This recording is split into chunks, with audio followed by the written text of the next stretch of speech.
भारत पाकिस्तान के बीच भले ही सीजफायर हो गया हो, लेकिन पहलगाम अटैक का पाकिस्तान से पीएम मोदी ने ऐसा बदला लिया जिसे वो दशकों तक याद रखेगा। आतंकी मोहम्मद यूसुफ अजहर भी मारा गया, जो कंधार प्लेन हाईजैक की साजिश में शामिल था।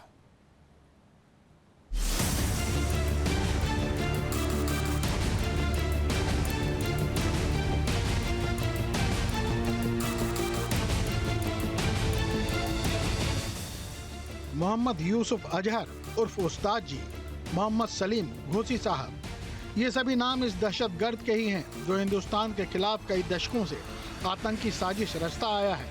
लेकिन 7 मई की रात को हिंदुस्तान ने जैश ए मोहम्मद के इस आतंकी को भी जहन्नुम में पहुंचा दिया। मोहम्मद यूसुफ अजहर आतंकी संगठन जैश ए मोहम्मद के चीफ मसूद अजहर का सबसे बड़ा साला था और जैश ए मोहम्मद की रीढ़ की हड्डी की तरह था। अब हिंदुस्तान के रौद्र रूप ने मसूद अजहर के आतंकी संगठन की इस रीढ़ की हड्डी को तोड़ दिया है। मोहम्मद यूसुफ अजहर की जैश ए मोहम्मद में अहम रोल था। मसूद अजहर ने उसे हथियारों के प्रशिक्षण का प्रभारी बनाया हुआ था। ये जम्मू कश्मीर में कई आतंकी हमलों में शामिल था। ये IC-814 विमान अपहरण यानी कंधार हाईजैक की साजिश में भी शामिल था।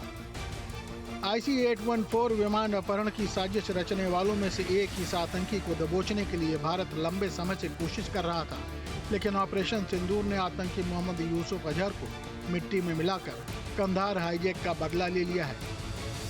उसकी मौत पर आतंकी मसूद अजहर रो रहा है।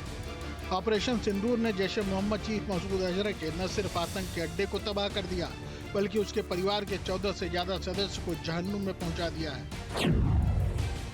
इसमें जैश ए मोहम्मद का बड़ा आतंकी हाफिज मोहम्मद जमील भी मारा गया। हाफिज मोहम्मद जमील मसूद अजहर का सबसे बड़ा साला था। यह बहावलपुर के मरकज सुबहान अल्लाह का प्रभारी था। जमील युवाओं को कट्टरपंथी बनाने और फंडिंग में सक्रिय था। इसके अलावा जैश ए मोहम्मद का आतंकी मोहम्मद हसन खान भी ढेर हो चुका है। मोहम्मद हसन खान जम्मू कश्मीर में आतंक की साजिश रचता था।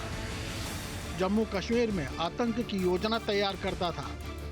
उसके पिता POK में JEM का ऑपरेशनल कमांडर मुफ्ती असगर खान कश्मीरी थे। इस तरह से आतंकी मसूद अजहर के आतंक के साम्राज्य को एक ही झटके में हिंदुस्तान ने नेस्तनाबूद कर दिया।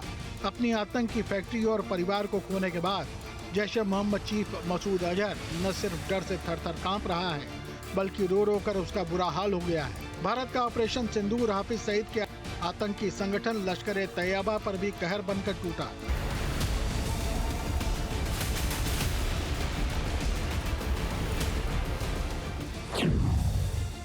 लश्कर ए तैयबा के बड़े आतंकी खालिद उर्फ अबू आकाश का ढेर लग गया।